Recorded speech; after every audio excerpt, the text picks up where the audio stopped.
Olá, estou aqui para mais uma crítica sobre conversa do Maluco Beleza e finalmente consegui, portanto à quarta ou à quinta vez, consegui iniciar a gravação.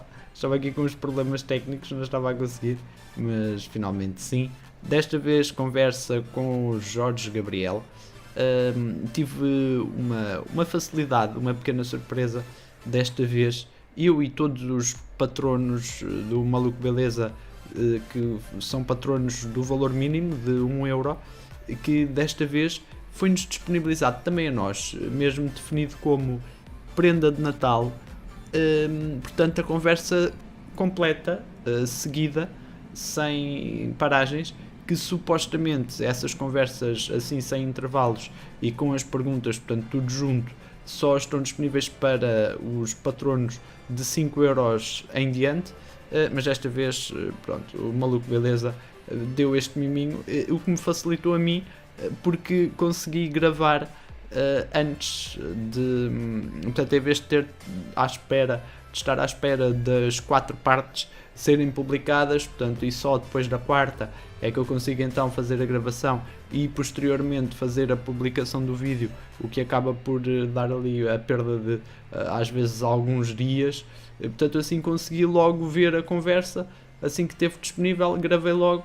Claro está, só acabei por publicar agora na altura de ter saído a quarta parte, por uma questão de respeito, para não estar aqui a dar acesso a toda a gente, a fazer, digamos, também aqui a falar da conversa que as pessoas que não são patronos ainda não tinham ouvido. Portanto, assim sendo, achei por bem esperar um pouco na mesma. A facilidade é que gravei, fiquei logo despachado, fiquei logo descansado, e já não tive que me preocupar mais com o assunto. A conversa foi interessante, portanto foi um convidado muito interessante mesmo. Portanto, eu tenho alguma simpatia pelo Jorge Gabriel, porque quando eu era mais pequeno ele era uma presença muito assídua na televisão. Penso que na altura que eu era pequeno ele estava muito na SIC.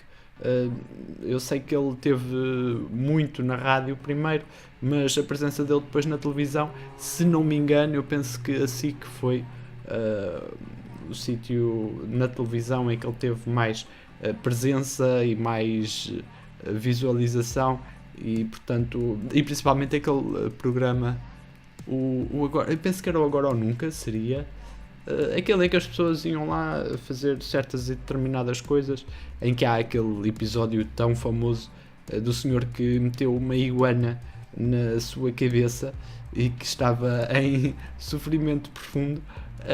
Portanto, sempre tive essa simpatia pelo Jorge Gabriel, sempre o considerei um grande profissional, e esta conversa mostrou ainda mais isso.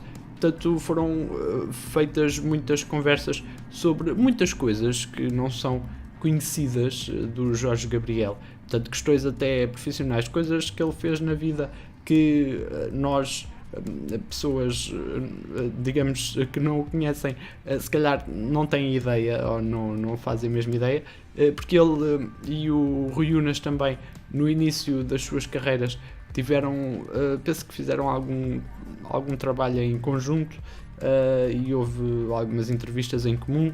Portanto, eles conhecem-se bem do início. Eles tiveram a falar em altura de 95 ou 96, penso que foi por essa altura que eles começaram a trabalhar, e que aconteceu até fazerem um trabalho em conjunto. E foi muito interessante, foi uma conversa muito humilde. Portanto, o Jorge Gabriel mostrou muito as suas origens, falou muito da sua educação, da educação que teve, em que é que isso ajudou. Falaram também, em semelhança à conversa, por exemplo, conversa que foi feita com o Jimmy P, em que se falou muito das origens, da humildade, daqueles momentos em que as pessoas, normalmente figuras públicas, começam a levantar os pés um pouco do chão porque acham que já são muito conhecidos, que já são famosos. Portanto, o Jorge Gabriel disse realmente aquela fase em 95, 96, 97, que ele estava mesmo na berra, em que até era capa de revista, todos os anúncios o queriam, muitos os canais faziam de tudo para o ter como apresentador. Portanto, ele era chamado por tudo, era reconhecido na rua por toda a gente, tinha programas de televisão que apresentava, em que havia 2 milhões e meio de pessoas a assistir aos programas, e naturalmente ele assumiu mesmo, é natural que isso aconteça. Portanto, o próprio Rui Unas depois admitiu que no caso dele também houve uma fase inicial em que teve esse sentimento, mas claro, sem poder comparar ao que foi o Jorge Gabriel. Portanto, houve uma fase até que o Jorge Gabriel era basicamente a televisão, era o Jorge Gabriel e o Carlos Cruz eram os dois senhores da televisão. Durante muito tempo eu ainda me lembro dessa fase, apesar de na altura ainda era bastante pequeno, mas tenho uma memória boa de infância e lembro-me perfeitamente que coisas boas na televisão era ou com o Jorge Gabriel ou com o Carlos Cruz, apesar de serem de gerações diferentes, isso acontecia e era notório. Mais coisas, portanto quero falar aqui também de... depois falaram também do facto o novo formato que a televisão tem que assumir. Gostei de ouvir o Jorge Gabriel a falar, ele realmente sabe do que é que fala. Portanto, ele está neste momento na RTP, portanto, que é um canal de todos, dos canais generalistas, é o que está menos bem, digamos, apesar de andarem a investir em algumas séries interessantes agora, há relativamente pouco tempo, talvez nos últimos 2 anos, têm andado a surgir umas séries muito interessantes na RTP e uns projetos interessantes. Pronto, é sempre a RTP. E portanto falaram ali também da questão do que vai ser a nova televisão, portanto a questão do streaming, da diferença entre programas em direto e programas gravados, que é uma grande diferença, portanto, e o facto de o que a televisão tem que apostar é nos diretos, portanto, que é a única coisa que só as televisões generalistas na prática é que conseguem fazer, porque em termos de conteúdo gravado, o que é que eles vão competir? Vão competir contra a Netflix, contra outros sites que dão acesso a conteúdos também gravados, a séries. Então, será que eles conseguem competir com isso? Claro que não. Portanto, o Jorge Gabriel falou nisso, mostrou esse lado e é óbvio. Portanto, e deu também uma ideia de realmente o direto pode ser adaptado em muitas formas, e eu concordo. Portanto, há muitas formas de fazer um programa em direto e torná-lo interessante, em vez de ser só o facto do programa não ter edição, portanto estar a passar aquilo que se está a passar no estúdio.